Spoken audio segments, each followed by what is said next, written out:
ડભોડિયા હનુમાનજી મંદિરે જન્મોત્સવમાં દર્શનાર્થીઓ પર હેલિકોપ્ટર દ્વારા ફૂલ વર્ષા, લાખો ભાવિક ભક્તોએ પુષ્પો ઝીલ્યા હતા।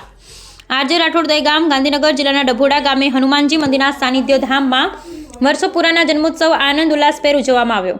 આ વર્ષે દાદાના સાનિધ્ય ધામમાં 2000થી વધુ તેલના ડબ્બાનો અભિષેક ચડાવવામાં આવ્યો હતો।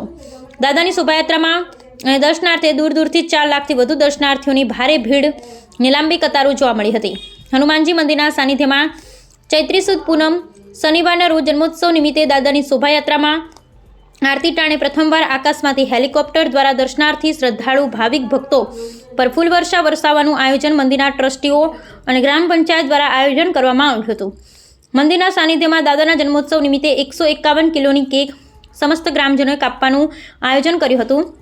ડભોડિયા હનુમાનજી મંદિરે ડભોડા પોલીસ અને હોમગાર્ડ્સના જવાનોએ કાળઝાળ ગરમીમાં ખડે પગે ઊભા રહી ફરજ બજાવી હતી। મંદિરે દર્શન કરવા આવનાર ભક્તો માટે જમવાની વ્યવસ્થા કરવામાં આવી। લાખોની મેદની ઉમટી પડતા રસ્તા ઉપરથી નીકળવું મુશ્કેલ બનતા શ્રદ્ધાળુ ભક્તોને હેરાનગતિ ભોગવવા માઇક સૂચનાઓ આપવામાં આવી હતી। દાદાના જન્મોત્સવમાં લાખો શ્રદ્ધાળુઓએ લાભો લીધો। જન્મોત્સવ શાંતિપૂર્વક સંપન્ન થયો હતો। ગામ તરફથી 151 કિલોની કેક ડભોડા દાદાને પ્રસાદ રૂપે અર્પણ કરવામાં આવે છે। ખૂબ ખૂબ ધન્યવાદ છે ગામજનોને। જય શ્રી રામ, જય શ્રી ડભોડિયા હનુમાન દાદા। આજે અમારા ગામમાં ડભોડિયા હનુમાન દાદાનો જન્મોત્સવ છે। તે નિમિત્તે તમે આ પબ્લિક જોઈ શકો છો કે દર્શનાર્થીઓ આટલા બધા આવી રહ્યા છે। એ દાદાનો એટલો બધો મહિમા છે કે જે લોકો સવારના 4 વાગ્યાના આ રીતની ભીડ છે। તો દર્શનાર્થીઓ તમે ઘસારો તમે જોઈ શકો છો કેટલા સુધી લોકો અહીંયા આવે। ડભોડા ગામના પબ્લિક માટે એકદમ બહુ શુભનો દિવસ કહેવાય।